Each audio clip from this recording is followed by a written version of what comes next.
Hello, everybody, and welcome to the fourth episode of Lexavant Colloquiums. Today, we have with us Miss Meghana, the founder of TrustIn. TrustIn is a tech legal startup that aims to make all workplaces in India compliant to the POSH policies. Meghna, thank you so much for taking the time out to sit down with us. It's a real pleasure to have you. Thank you, Shruti. Thank you to Team Lexavant for having me here today. Thank you so much, Meghna. Without any delay, I would first like to ask you about how the idea of TrustIn came to you. Because when we think about it, a tech legal venture that manages and implements POSH compliances in an organization is truly a one of a kind idea, and it's not something we come across every day. So, how did the idea of TrustIn come to you, and what did it take for you to make this idea into a reality that it is today? Wow, I think the very first question I could probably do for the whole interview, but thanks for that. I think for me, Shruti, I'm not a lawyer, I'm not a technologist by training. Most of my experience has been in program strategy, right? And a lot of it in the social impact space. But I think my work in social impact really made me feel that, programs are people dependent, so they can only grow. But when you look at a product, right, it's much more scalable and the impact does not dilute, right? Because it can be directly reaching your beneficiary. So that's something I was exploring for a while. And I think why POSH specifically is that for me, it came from a lived experience, right? Recently, Hillary Clinton in The Atlantic, there was this lovely article called Power Shortage, which I recommend everybody read. And she talked about how, 25 years ago, she had said women's rights are human rights. And now she's like, rights are important, but they're nothing without the power to claim them.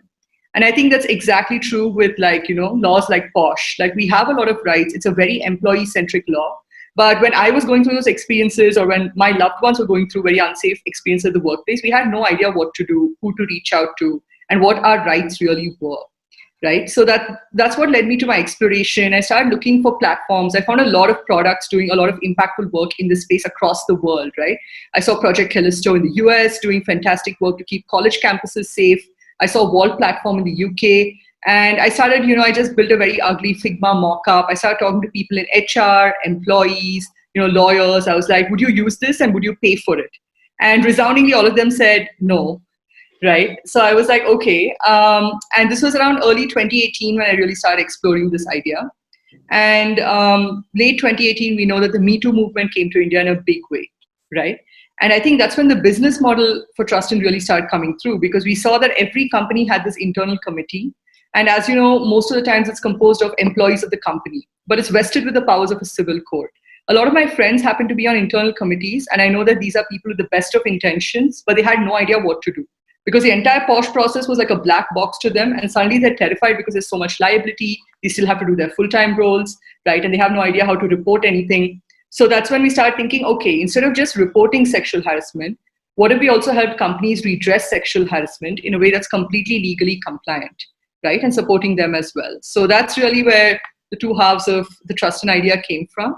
And yeah, I think making it a reality, it's been a year now, and I will say that half of this year has been during a pandemic. So it's just been an extremely, chaotic time, a time of a lot of learning. We've been very well supported by a lot of advisors, lawyers or people in this space who are really passionate about bringing something like this to life. So I'm very grateful to them. I think the biggest hurdles were one, like raising some initial capital. We are now one of the grantees of the Elevate call by the Karnataka government, right? So that gives us some runway. We are bootstrapped. So it's a lot of personal financing that has gone in as well. I think that's the first thing that every entrepreneur has to figure out. You have to be financially sustainable, especially as a product company, because it takes a lot of resources and time to build a good product, right? The second one is around really building a team. Like I'm a solo founder, so I'm very well supported by a tech evangelist. We have a technical team. We have a project associate. So those things have fallen into place, but that took a lot of time. Team building can be really hard because in the beginning, there's not so much that you have to attract them, right? You're not going to be paying like market best salaries. You're not even like a place to work that exists in 5 years' time. You can't give them that guarantee, right? 90% of startups fail by then. And I think in general, like we our society tends to be a little more risk averse, although that is changing, and definitely in places like Bangalore, where we're based. So I think apart from capital, building like that strong founding team where everybody is really passionate about this idea, the mission, the vision, but also skilled enough to do a good job without, somebody having to manage them and things like that, because those things are not there in such an early stage startup. I think the third and more important thing really is that, if nobody's paying you for the solution, then you will die, no matter how good your team is or no matter how much capital you raise. I think the whole product market fit question, right? I won't say we're there yet, but we're definitely, we figured out a lot of things around the sales. Like we do have 7 clients now that we work with our 2 products. And that took a lot of time and effort, right? Many times, even if you give people things for free, it's not really going to solve your problems, because a lot of founders think, oh, I can just give it to friends and family for free, but then you won't get any feedback. And then you won't be able to build a product that you can actually sell. So I think really getting those clients, getting those paying clients, that has been one of the toughest parts of this journey. But because of their feedback and their continual push, we have definitely become a much better company and a product today.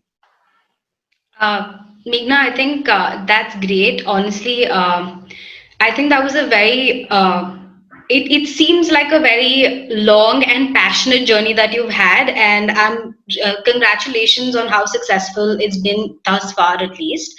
But like you mentioned, you don't have a law background and neither are you a technological consultant or expert. So, Mhm. which part did you find more challenging? Was it the law or was it the technology? I know that for lawyers, Shruti, of course, now I might be stereotyping a little, the tech can seem very intimidating. It can seem like, something that's very difficult. I think in the beginning, that's what I also felt, because I felt the posh law was fairly, simple, clearly spelled out and easy to understand. I also went through a lot of very helpful posh certification courses and things like that, right? But I think, again, like anything to do with law and policy is always evolving. And it's such a new law, right? So as we're evolving that shared understanding of what it means, what every process means, how can you be employee centric but also enterprise centric, those things have actually been a lot more, it's not black or white basically, right? There's a lot of gray areas. So I think the law, in that way, we continue to navigate it and we continue to evolve that understanding, whereas the technology in that sense has been in some ways, simpler. Like companies do want like an AI powered solution. That's something we're building. For that, for example, we need a lot of data. So those are the things that are the white spaces right now, right? If we're helping companies with their annual compliances and we're saying across 7 different districts, we're going to submit your reports. Many times the government officers themselves don't know that they are the district officer, and they're like, oh, this is the first time we've received a posh report, right? In all the years since the law. So I think those are the white spaces really. I don't know if you would describe that as law or tech. I think it's more implementation, right? And yeah, as I said, because it's such a new law and there's so many white spaces, those white spaces, for us to do it for the very first time, that is a little tricky. But as we're doing it, we're also figuring out a lot of things around, like, you don't need to force fit tech into the solution, right? What you really need to do is ensure, okay, what are all the blockers that stop people from reporting? So that is actually more of like an understanding of human psychology as well, right? Like India and China were the only 2 countries where the Me Too movement happened either anonymously or through intermediaries, because there's so much fear and stigma in our society. There's a sense of futility and lack of trust in the system. So even if you give them a way you can complain, would they still trust that their company is going to, have their best interests at heart? There's a lot of reputational damage. So that risk prevents people from coming forward because they're like, my career will be sabotaged. So that's one side of the problem. Then you have, again, the internal committees, right? And as we were talking about, like, even if they have the best of intentions, they're not lawyers by training. They have full-time jobs. It's a very complex and time-sensitive process. So, if you drop the ball, then your company could be legally liable. And it's a very opaque reporting system as well, right? And then on the enterprise side of things, again, it's a very time and labor-intensive process. They have to figure out a lot of, the white spaces themselves. So I think everybody's doing the best they can. But the gaps that we have really found are one on the implementation side, because many of these things are being done for the first time, or maybe people are not aware of how to do it right. And on the second side, really figuring out what all the users in the system are really struggling with, and then trying our best to service those needs. I think once again, you're absolutely right. The way the posh law functions is that a lot of enterprises in themselves are very new to its understanding and they're just trying to adapt, which actually brings me to my next question. You had said that only about 9% of Indian workspaces are POSH compliant today. So, why do you think this is, and what does it mean for your organization? As in, how do you think TrustIn can market itself to make its reach wider and to ensure that more of these workplaces become POSH compliant? Yes, absolutely. So I think in terms of the companies that are wholly POSH compliant, right, tends to be these publicly listed companies in many ways, the BSE 100 and things like that. So what we mean when we say that they're not POSH compliant is that they're not wholly POSH compliant. Maybe they're doing some awareness sessions, right, every year. Maybe they have an internal committee, they have a policy, they have the posters, but they might not be generating and submitting an annual report every year because they're like, we don't have cases. And we've seen this very often, right? Or especially in smaller companies, startups and such, they are not really aware of every single step that needs to be followed for complete POSH compliance end to end, right? But that means you're not compliant because even if you submit a null report, you still do have to do it every year to a district officer who keeps changing, right? So that's what we mean by that. And it is very important that companies build their awareness and their capacity towards it, either through their legal department or through their HR departments, because, this is not like CSR, it's not audited like externally very regularly and things like that, but it has become part of the director's report. The board is aware of it. It's part of the annual reporting of the company as well and things like that. It's only that when somebody, for example, pushes the company, maybe takes them to court or things like that, right? That's where it becomes very difficult. There's that legal liability. There might be a loss, like a huge economic penalty for the company, right? And eventually it could even lead to the loss of business license if you're not compliant. So I think those are huge risks. Those are like business threatening risks. And I would not say it's, so much like, okay, marketing ourselves. I think, again, it's more like, we try to make companies aware of these risks. Again, because it's a newer law and there are a lot of other things that are already in place, right? Companies might not be aware that I have to submit a null report and things like that.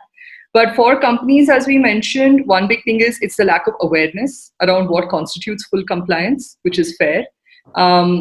The second thing is, again, it's a very time and bandwidth issue, right? Many times, especially in the larger companies, even if you have like 100 cases, it takes a lot of time to do things like scheduling and logistics, to pay maybe an external expert to generate your case report and all of those things. So those are things that we've simplified. So everything from speech to text transcription, digital signatures, having all the communication and all the steps in the case logged in a case diary with timestamps. We have it all on our platform. So now you don't have to worry about it. And you can generate all the reports in like 10 minutes as opposed to 10 billable hours. So I think that's what we're really saying. We're saying it's much more efficient, and it's, we are basically making sure that you have 100% compliance 100% of the time, no matter who's on your internal committee. And that allows even the internal committee to just focus on the case, right? Who are the people involved? What are the evidences? What are the witnesses saying? Instead of, when do I send this email? What do I do next? How do I juggle my job and 3 cases that are going on, right? So we're just trying to remove the procedural stress for everybody involved. I think that's great. But one thing that's my personal observation is that when you start out a business venture that's based on a very sort of a socially relevant issue or something that's in the social sector, we come across certain decisions that are really difficult to make. For example, when it comes to Posh itself, we need to see if the implementation is employee centric or it's employer centric, whether it's victim centric or not. So, how do you make pitches to companies that you want to work with? Do you go with them with sort of an employer centric approach or an employee centric approach? And who do you sort of see as your target consumer? Right. So I think that's a good question, Shruti. But I would not really see it as two like polar opposites, right? If you see now, POSH compliance is a mandate under law, right? And the POSH itself happens to be a very employee-centric law. So when companies are implementing it, they do have to implement the employee centricity as well. And that's what our system is built around, right? So as I said, when employees come in, they can talk to a legal chatbot, they can understand their rights in non-legal parlance. And if they feel like they want to report, like they can see who's on their IC, they can access their policy. And if they feel like they want to report, they have either the free text or a guided form option. And we created this in collaboration with trauma specialists. So the kind of language we've used, the flow of information, nothing too overwhelming. And many times, the trauma response is such that you tend to forget a lot of these very, very important details, right? But using our system, you can at least record them. And when you're ready, you can report them. We also use double hash encryption, a very high standard of data security, right, to ensure that employees feel safe using the platform. So that's one big thing. In the way that we have built the employee journey, it's extremely employee friendly. And we have also extended that same care to, say, the ICs as well, right? Because as users, we need to support them so that they can do a great job in redressing the case, not just in terms of legal compliance, but also in terms of compassion, sensitivity, and things like that. What we do find is many times it's just an uncertainty and it's an overburdening of the procedure that stops them from being effective, right? In our experience. I would say the intentions are good, but implementation is where sometimes there's a struggle. So I think that's what we have gone with. But yes, we are very firmly a for-profit social enterprise, and that's something that I think even the companies who are partnered with us understand. So right now, what we're seeing is that there's a lot of demand that's coming in, especially during this lockdown limbo, because companies are moving towards digital, right? Digitizing all their solutions, and Posh is no exception. So I think there is a lot of inbound interest that comes in from larger companies. Usually when you have 10,000 employees or 15,000 employees, you feel the pain of managing this paperwork, right? And all these documentation pieces. So that's one, size of the market that we're looking at. The second one is also that, there's the whole tabula rasa, like blank slate of like new startups, right? And smaller SMEs, where they might not yet have like, training in place. Maybe they just got 10 paid employees. So now they have to implement Posh. So they don't know who's a good trainer to talk to, right? They don't know how to pay for different languages, locations, price points. They have no idea how to set up the IC and how to deal with cases come up. So I think that's where we help them end to end. So we help connect them with experts in these spaces. And we also ensure that, okay, now let's take care of the annual reporting for you. So we have different offerings based on different needs of the companies. Meghna, I think I can speak even on behalf of the audience and say that the fact that you're taking a very trauma-centric approach is something that gives all of us a lot of hope about how Posh is going to be implemented in the country and how it is going to become something that most workplaces are compliant with. Like you mentioned, the pandemic has sort of changed the way things are working. Everybody is, we used to work in an office, and now all of us are sitting at home working in front of the laptops. And we want to know how that has altered Posh. I mean, are you also taking into account work from home Posh complaints, and how do you address the same? And what infrastructural changes has TrustIn had to make to accommodate these? Right, absolutely. So I think the beauty of being a product first SaaS solution is that really our system did not need much changing because employees can log into their company's portal from any device, right? And again, they can go through the same flow of talking to the chatbot, reading their policies, and complaining if they want to. And we have definitely seen, and there's also quite a few service partners, right, who've been in the news talking about this, that there is still a lot of workplace harassment that is going on. It has just become digital, right? So a lot of companies, for example, are now looking at things like video call requests, not even requests, actually demands outside of work hours, right? For urgent video calls, those are not allowed because many times they are being misused, right? So I think that's something that we are also figuring out. The landscape is changing every day. I think when you say now your home is your workplace, then a lot of issues around safety from domestic violence, those pieces also come in. I think companies are figuring out how they can best support their employees during this time, but it's very much a necessity as we navigate this lockdown limbo and this extended work from home as well, right? Like companies are definitely receiving complaints, they are redressing them to the best of their ability, and they're editing their safety policies to really include the digital realm of workspaces. But of course, the Posh law makes this, thing as well, extended workplace. So this Zoom call, for example, is an extended workplace, right? WhatsApp conversations are an extended workplace. So on our platform, you can also save any of those digital evidences until you want to complain, and then you can escalate it so that your case is escalated in a single step.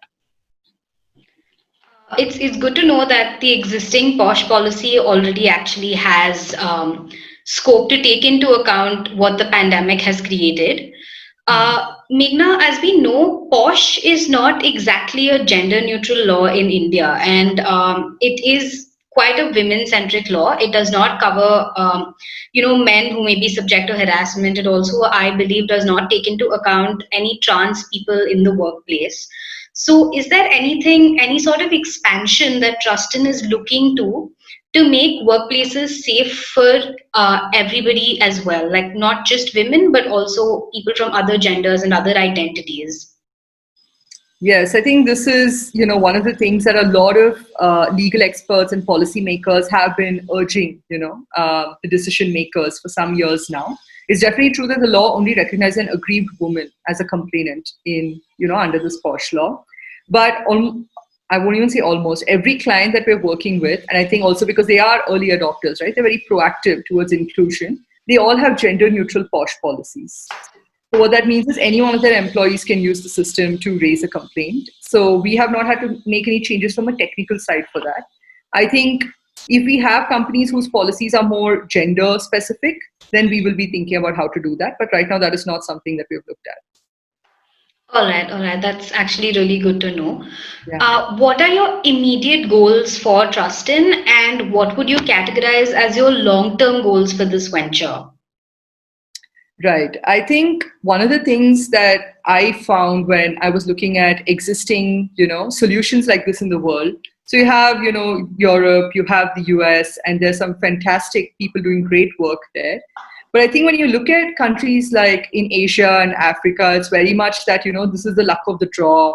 Like if you have like a bad boss or like, a toxic workplace, you sort of just live with it. You sort of have to be grateful that you get a good job, right? And I think the mindset is definitely changing as, we become more aware of our rights. And we are also very clear that the workplace and the work that we do, it also specifies some higher goals, right? Maybe it's not just about making a living, but it's also about feeling safe and psychologically supported. So I think the workplace wellness industry is growing. And of course, in 2020, safety has been, the catchphrase of the year. And I think that safety should start including emotional, mental, psychological safety as well. So that's where we really see ourselves playing in the long term. Like apart from India, there are 12 other, Asian countries that have similar civil court systems of adjudication for workplace sexual harassment. Like how India has the POSH Act, Singapore has the POHA Act, for example, right? So we are really seeing how we can support all these countries, to scalably have safe cultures at workplaces. Maybe Africa as well. And we're looking at the global marketplace. I think in the short term, what we see as our goals would be how can we ensure that we are building these kinds of employee-centric reporting and redressal systems across all the private sector companies. And I already mentioned what some of our targets in those companies would be. And also, I think there's a whole mid-size where they might not be fully compliant with POSH law, but they're also not fully aware of what that means. And I think that sector will take a little more time. You have to evangelize, educate, make aware, and then slowly convert them into systems like this as well. So that will take a little bit of, more of a midterm approach. So yes, I think in a nutshell, this is what we see in the next few years. Unfortunately, workplace safety is something that every woman thinks about before taking up a job. And I do hope that Trustin does expand globally and tries to make many more workplaces safe for women. Uh, Now, coming to women and workplaces, as an entrepreneur, Meghna, how often do you see females in leadership positions? Does the situation look hopeful to you, and what do you think needs to change? Right. So I think in terms of do I see female leadership? I do. And I think it's more specific to domains, right? Like, for example, an important decision maker for TrustIn is people in the human resources domain. And I can say that at least in my limited experience, I do see a lot of female leaders in that domain, right? But if you see the worldwide stats or you see even the stats in India, like women in CXO positions, in director roles are usually below like 20%, and it's very underrepresented. I think in times of COVID, we started talking a lot about female leadership, and I think that's a welcome sign in terms of which countries are handling the crisis best. Right? I was very happy to see that conversation. I think recently Times Up Now released this white paper talking about how workplace sexual harassment and the gender pay gap are closely related. So I think the bad news there is that as we enter this economic downturn, right, the gender pay gap is making things so much harder for women. And workplace sexual harassment is also feeding into that vicious cycle because now you don't have the options to walk away, economically speaking. So I think that definitely as we rebuild these systems, there has to be a way that we're thinking differently about workplace culture, legal and employment, so that it is much more inclusive, not just for women, but as we were mentioning, right, everybody else who might be minorities or marginalized. That's something that we need to think about. I think, again, coming back to what really needs to change, it's again, what Clinton said about the whole rights are important, but you need the power to claim them. Like sexual harassment and a lot of other types of misuse and abuse, right? They're not about sex, they're about power. And as long as you have these huge power differentials, you will see these kinds of, misuses play out. I think structurally, we need to think about policies that ensure inclusion, right? And it's not just about spreading awareness or having events. Your workplace policies and the implementation of those policies at the ground level really need to reflect your commitment to true inclusion, right? And I think there's a lot of good work happening in this space, and there's a lot of data that's being uncovered around these gaps, right? But I think, yeah, thinking about your policies, thinking about the implementation. So, for example, having something like TrustIn, like a system where people, like right now, we're looking at sexual harassment, but eventually we want to look at all kinds of workplace misconduct, right? So, can you have a non-people dependent space where people who don't feel empowered to speak up might actually use, to report? I think that's one important thing.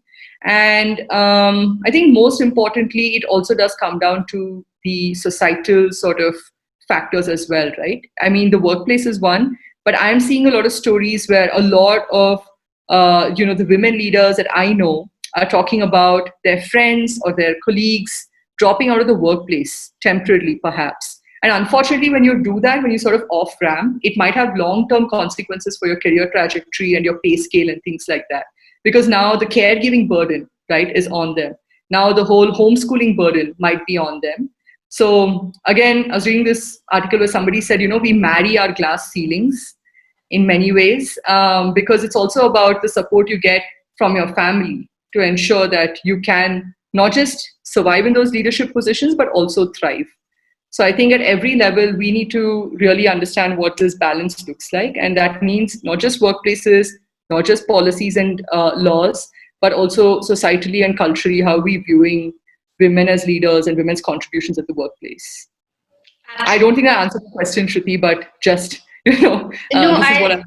I think you've definitely answered the question. The change has to be systemic. I mean, you and I can sit here and discuss it all we want, but as long as there is no systemic development taking place to make women feel included in leadership positions, I don't think change is going to happen, which is also what you said. But Meghna, are there any specific obstacles that you faced as an entrepreneur building trust in, which you don't think your male counterparts would have faced? Right. I would say that again, right, like I'm very new to the world of entrepreneurship. I would say that explicitly, perhaps not. But I also recognize that's because, for example, we are bootstrapped, right? We haven't raised external capital. But if you see in terms of fundraising, female led startups, right, or female founders in general are getting disproportionately lesser venture capital than, say, male led startups or male founders, right? So I think that's one of the things. But I definitely have seen, not just as a founder, but in general as a woman at the workplace, a lot of gender discrimination that's not overt, but very clearly unnecessary and judgmental, right? Many questions around, are you married? So then it's like if you're married, there are a few perceptions that are negative. If you're unmarried, there's some other perceptions that might be seen as negative. Do you have kids? And I think these are things that are never asked of, maybe male candidates for the same position, right? So I think that gender discrimination is definitely alive and well. And from what I have heard, female founders do see, some obstacles that might be more because of their gender, and especially when fundraising. But in my experience, yes, apart from this gender discrimination, I'm not entirely, sure if there was anything else. Thank you. Thank you so much for sharing that because I feel like that's a conversation that more of us, especially more women in leadership positions, need to start having. Meghna, now I want to ask you a little bit about the team for TrustIn. How important has building a good team been for this business venture? And what advice do you have for team building and management for entrepreneurs who are, just starting out? So as I mentioned, Shruti, we're a very small team, right? So we've been around for a year, but it's only in the last 6 months that we had our two engineers join us, the project associate, and things like that. Before that, we were working more with consultants, contractors, freelancers, things like that, right? I think what I have learned, and before this also, I've had the privilege of managing a few teams. I think it's really around like mindset and readiness, because again, this is my bias as well, right? I'm not a lawyer. Many times lawyers keep reminding me I'm a non-lawyer, I'm not a technologist, but I think I really, really want to solve this problem. So I have learned a lot about the law, and I've learned a lot about product and things like that as well. And those are exactly the kind of people that we do have a trust in now. People who have learned how to learn. They've learned how to manage themselves and their psychology. And again, cannot stress the importance of this in the pandemic times, because we're all struggling and it's only natural and human. I think people who are very collaborative, because in the end, that's the larger ethos of TrustIn as well, right? We don't have the expertise to come and service all the posh requirements, right? But there are enough experts out there, and we do work closely with many of them. We try to bring them in. So you definitely need people who are team players. And I think one thing that is important is being very passionate about this cause, right? I think in the work that we are doing, everything we do touches somebody else's life. And I think when you're thinking from that point of view, you'll build very differently. So I think, touch wood, we have been lucky to get those kinds of team members. And the great thing about having like a close knit, supportive team is also like the highs feel higher, and the lows don't feel, as I said, because I'm a solo founder, right? The lows don't feel as bad because you sort of go back to your team, you all figure out how you can do it better, and then you come back and iterate. So it becomes very important for you to be aligned in terms of mindset with your initial team. I think people that are learning to learn is a very impeccable standard to have for a team. And well, I really think that the results of your team building are very quickly showing as well. Meghna, we've come across something very interesting called the Sunrise Community Project that you've taken up in Pune. And we wanted to hear a little bit about it from you. So could you tell us what it is about and why did you take it up? So, as I had, I think, mentioned, right, I spent a lot of my time in the social impact space before feeling that, programs are growing too slowly for my liking. I'm a very impatient person. But most of my experience in the social impact space has been with Teach for India. So, when I was a Teach for India fellow, I was teaching in Pune, 55 very energetic fourth and fifth graders. And one of the things we saw in the community is that it was quite unsafe, actually very unsafe, right, for the students.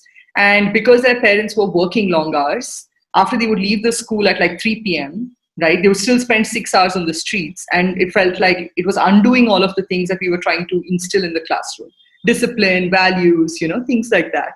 So what we started doing is, it was just born out of a desire to keep our kids close to us and also help enrich their learning, right, for as long as we possibly could. That's why it was born. So we started with two of my co-fellows. Sunrise School was where we were working together. So in the Kharadi community in Pune, we started this center.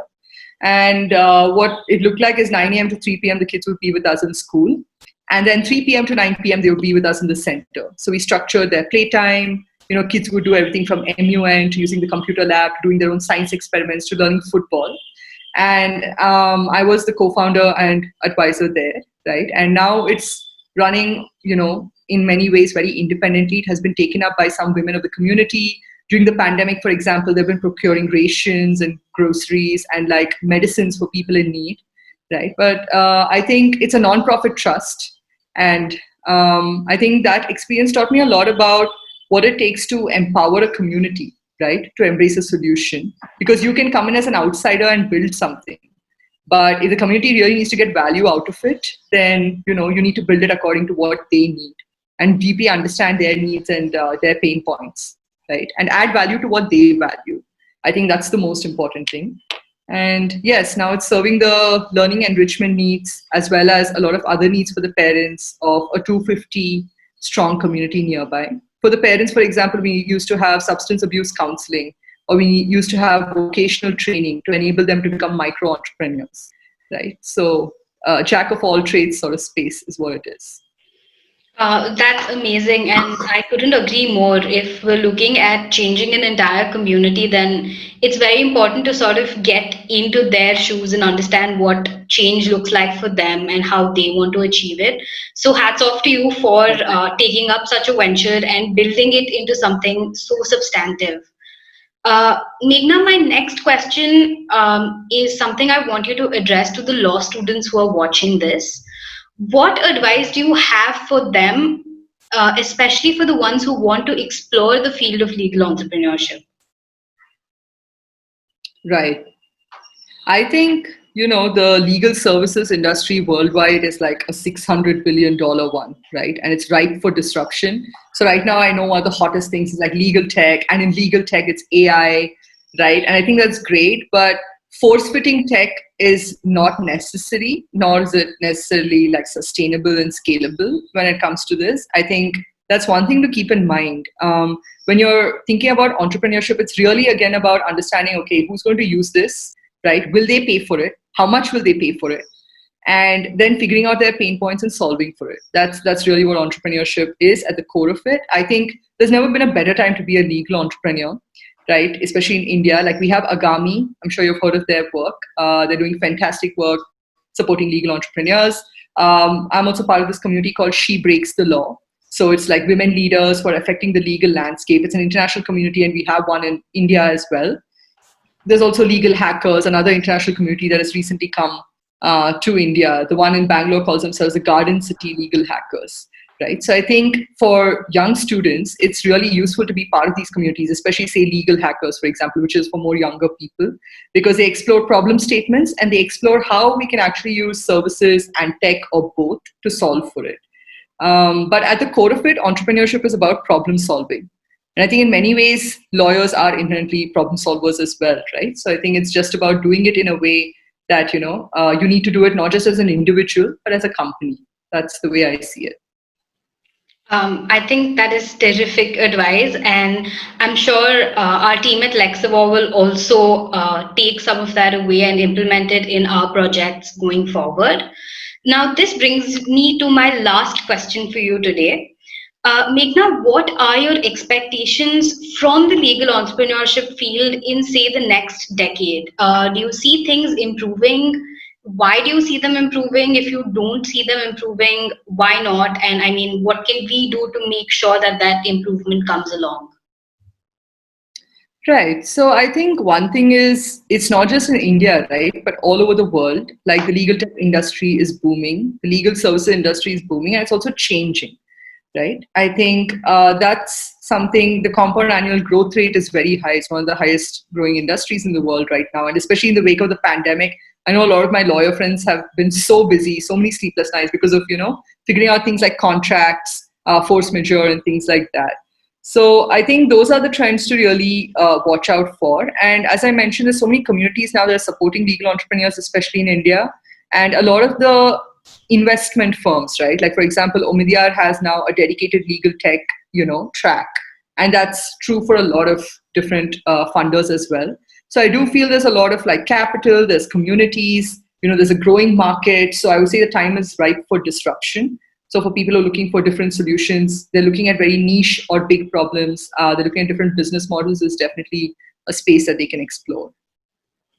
That's great. That's great. Once again, Meghna, thank you so much for joining us today. And on behalf of Lexavor's team, it was a real pleasure to sit down and talk to you and understand your journey at TrustIn and to see how what goals you have for the future and how you plan on implementing them. Thank you so much. I'm sure this has been a very, very enriching talk for the audience as well. So thank you. Glad to hear that, Shruti. Thank you so much. It was fun.